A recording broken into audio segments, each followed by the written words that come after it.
Welcome back, gamers. You've reached allyourbase.space. I'm your host, Spin Assassin. We're talking about something that's not great today, and that is the pylon for Mass Effect Andromeda. And is it something new? Is it a new multiplat bias that we're starting to see these days? I mean, the future is looking so grim, so utterly grim for PlayStation, that their media boosters have actually taken to attacking a multi-platform game, Mass Effect Andromeda. It's getting destroyed by critics, such that it's looking more like a pylon than real criticism. You can see my first impression video, I'll link it, where I clearly acknowledge the strange animation and facial movements. The eyes in particular, for me, can be unnerving. We'll just say that. That stuff is true.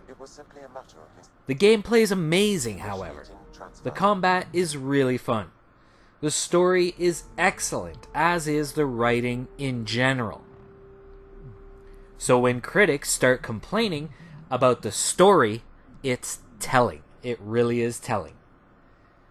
When you see that, you know they're lying. It's their tell. These are not honest reviews. I've read a lot of sci-fi. I've read a lot of books, period. I'm pretty sure that I've read more books than all of these so-called critics put together. Do the critics even know the difference between a cliche and colloquialism? Honestly, I've seen reviews saying, "Oh, Mass Effect Andromeda is full of cliches." And we use them all the time. In fact, if you start looking for cliches and colloquialisms, you'll see them all the time. All the time. There's one. I mean, there's so many. I mean, they say Mass Effect is full of cliches. They want to sound cool when they say that. They want to sound literary. Oh, it's so cliche. Right? And you know what? I tried hard to see that, but I didn't see any of it. I didn't notice any of it.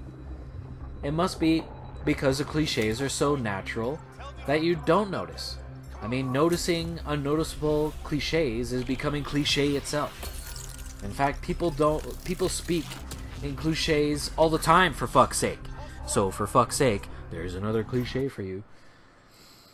With an expletive in there. I mean, what are they expecting? A Clockwork Orange speak or something? We were all feeling a bit shagged and fagged and fashed, it having been an evening of some small energy expenditure, oh my brothers. That is a really good movie, by the way. Do it. I mean, that stuff is cool, but I'd expect it more in a game like We Happy Few or something. I mean, who knows what language they even speak in the far future, for Christ's sake. I mean, Look here. like, why distract people from the actual story with some arcane future babble? It makes no sense. Critics complain about the story and cliches just to complain. I mean, do these people, these so-called critics, do they even talk to regular people?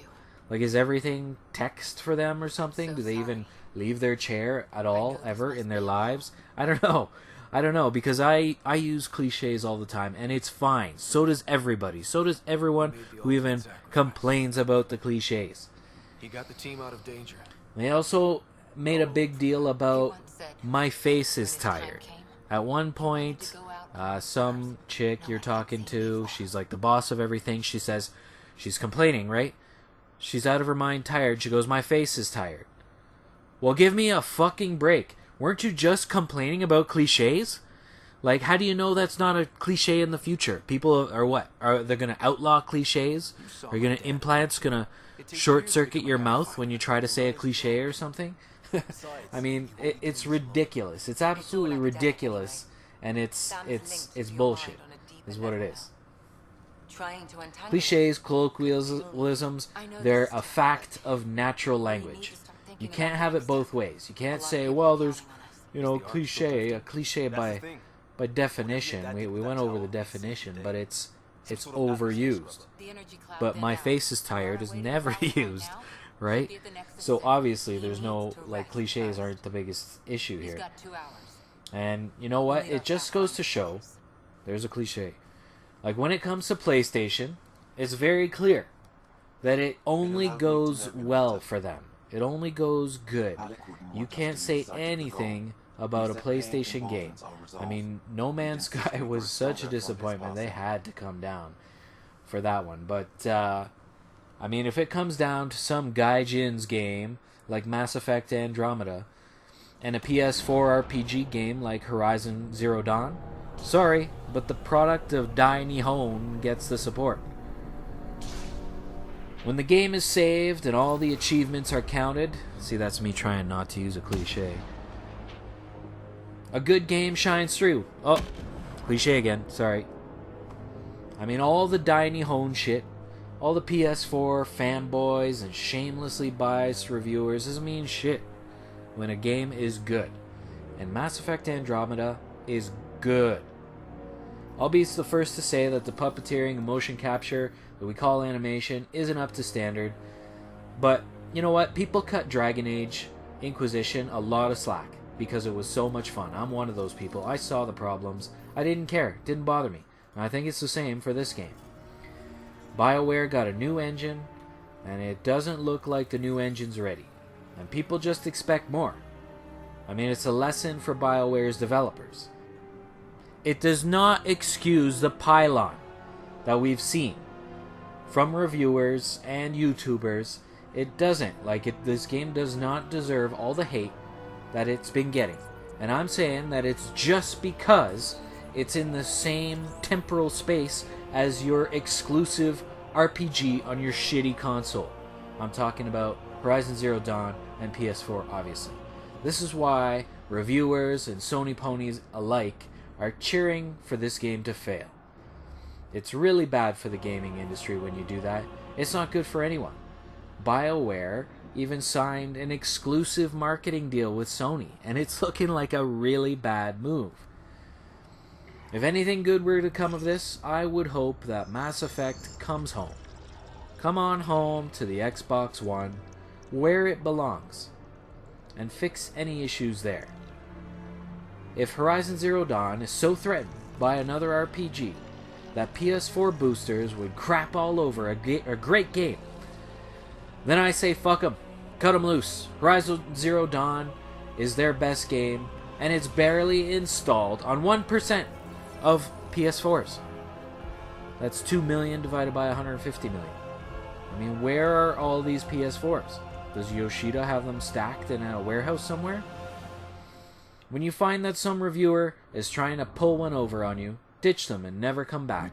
In fact, ditch the whole goddamn publication. Most of them are run by pony fanboys who don't even like multiplats, let alone Xbox One exclusives. That's where we are now, where multiplats are the new thing to hate because they're playable on Xbox One. Maybe even like this one, playable early on Xbox One. It's clear that these reviewers would rather be playing their exclusive RPGs than to give you a proper review, and it shows. Do them the same courtesy. Give them no more than a passing glance, and get back into what you really like to do. Conquering the galaxy is right up my alley. There's another cliche for you. I'm not saying that Dinobots and Indians isn't fun. I'm not saying anything about it, in fact. I don't really care. I don't like PlayStation. I don't want a PlayStation.